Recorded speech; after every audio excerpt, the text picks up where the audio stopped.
Hey, what's up, my friends? Angel here, and I am back with another video. If you are a Healing Arts practitioner and you are using Stripe in your business, or you're looking to learn more about Stripe and how to use it for your business, then you are in the right place, my friend, because in this video, I am going to be diving into Stripe and specifically into the business settings. And I'm going to be walking you through setting up your business settings, things like your account details, your account status, your public details, your business details, all of those things, the back end essential things that you need to make sure that you have set up properly, correctly. If you didn't watch my previous video where I walked you through the entire dashboard, make sure to check that one out. In this video, we're going to dive a little bit deeper than the previous video into the business settings, and we're going to make sure that you are squared away and you are all set. All right, my friends, so let's dive in and let's get to it. All right, so here from the home dashboard, this is what it's going to look like when you go inside your Stripe account. And I have this on test mode, which is a really neat feature.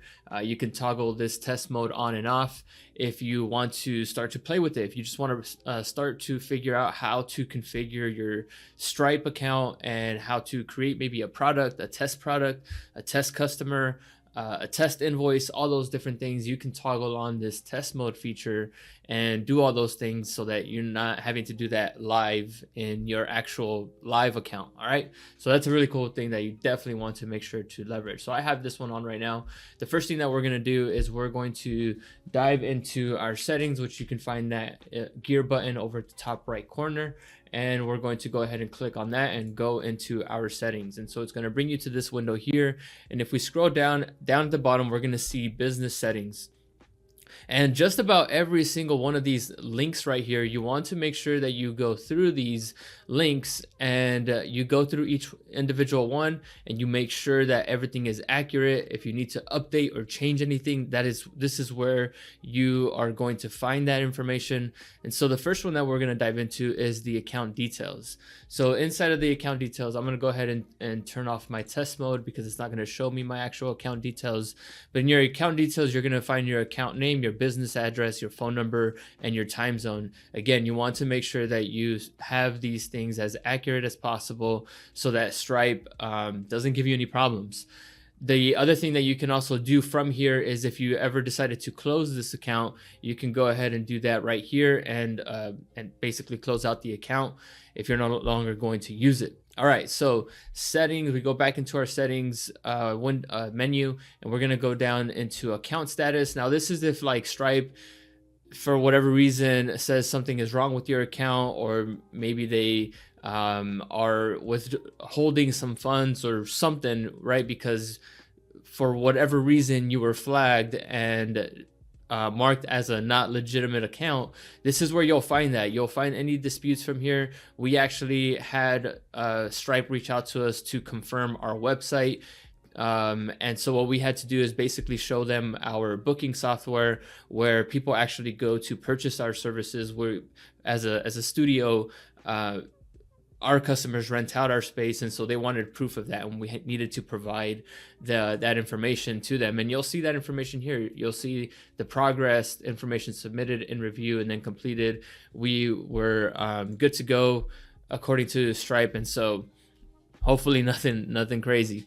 So we go back into our settings menu and we go into public details. And inside of our public details, this is where you'll find all the details for customers. So this information may be visible in payment statements, invoices, and receipts.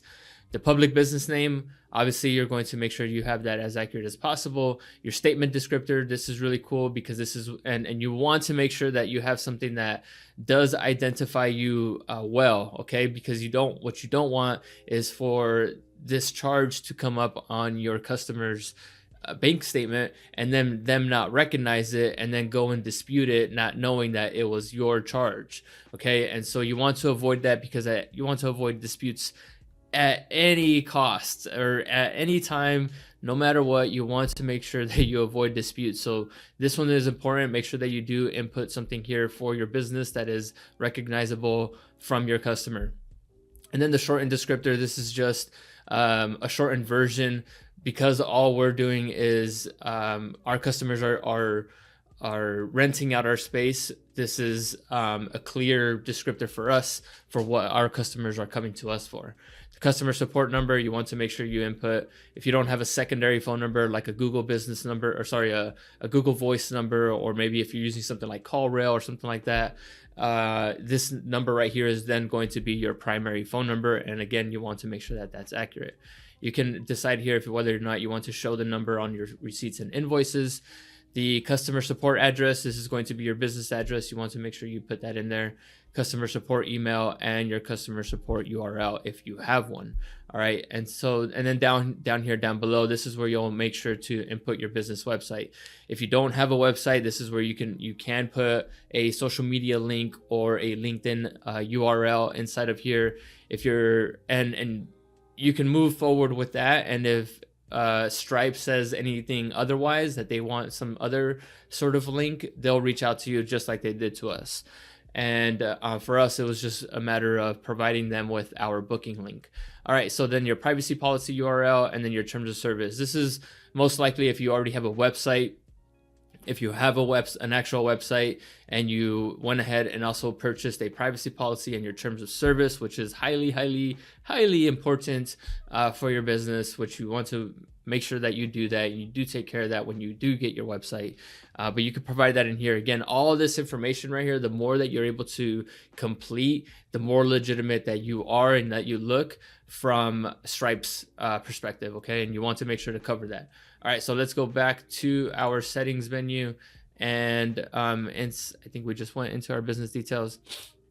All right, so linked external accounts, this is going to be your bank accounts, okay? So this is where you can add different bank account. You can manage the bank account that you already have set on file, all right? And then, again, you can add anything else. All right, so that one is pretty easy.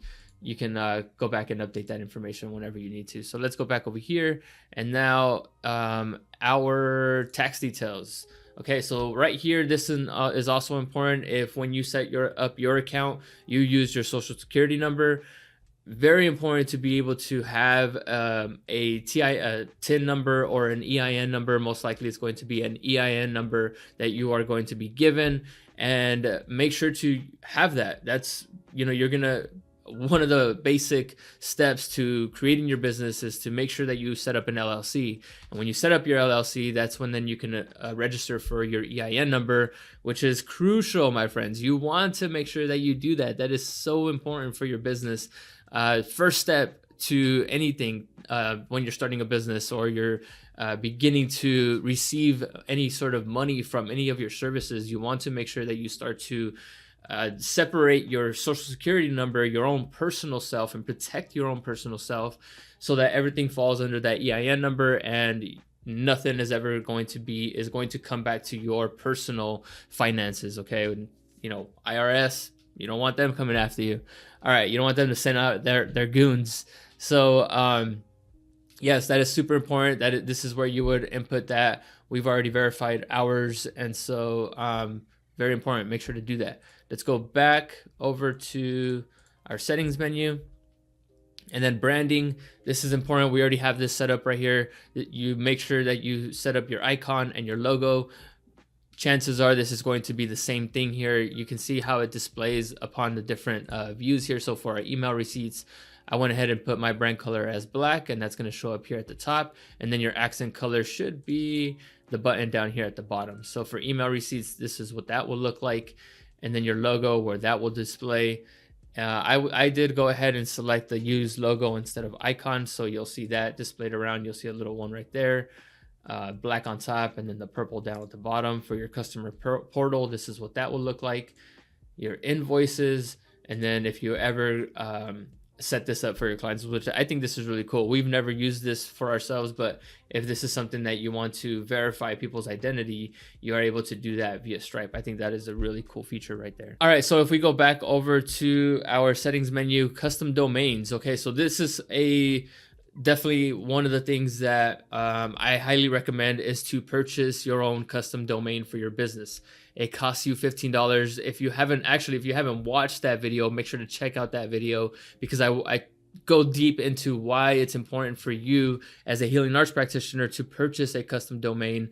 It costs you like $15-20 max, if that, and so important for your business, because when it comes to things like this, or if you're doing any sort of email marketing, or maybe other tools or software that provide you that opportunity to have a custom domain, you are able to do that with that domain that you purchased from GoDaddy.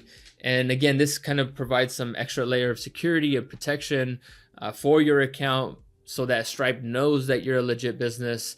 It also gives you that branding impression, that branding opportunity. Again, I talk about all this stuff in this other video. I'm going to either link it above or in the description below. I'm going to tag it somewhere so that you can watch that video on why it's important. All right, so this is where you would do that. Make sure to check out this video. I'm gonna walk you through setting up your custom domain in another video, because that's a whole other process in itself. And so we will come back to this one. All right, so let's go back to our settings. And then our customer emails. This one is important right here too. So when do you want customers to receive emails from you? So do you want customers to receive emails from you upon successful payments? Definitely yes. You want to make sure to do that. I think that is safe and provides protection for you, provides protection for the customer. I think that is highly important. And then also for refunds, very important to protect yourself and your business, to make sure that they get that email if they ever get a refund and there's actual proof of it. All right, so everything else, I leave it just as default. I don't mess with any of this stuff upon the debit. And then bank transfers, this is something that if you want to be able to send payment instruction emails, I don't have this one set up because we're not doing any sort of bank transfers with my client or with our customers. And that is basically it. The last step here is to add a custom domain.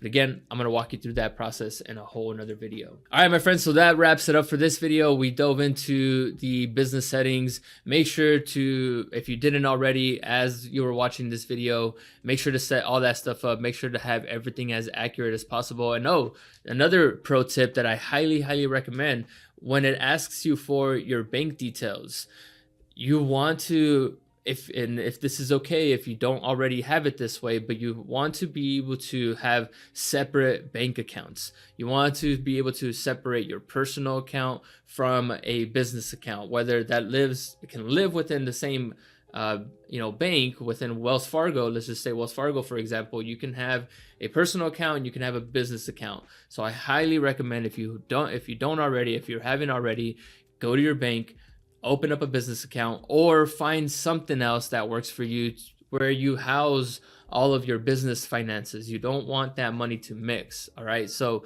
if you had to set up your personal account for the sake of setting up your Stripe account, make sure to go back tomorrow, whatever, the next day, set up an appointment, go set up a business account, come back, update those bank details so that you are squared away and your finances are squared away as well. All right, my friends, so I hope you enjoyed this video. I hope you learned something. Thank you for watching, and I'll catch you guys in the next video.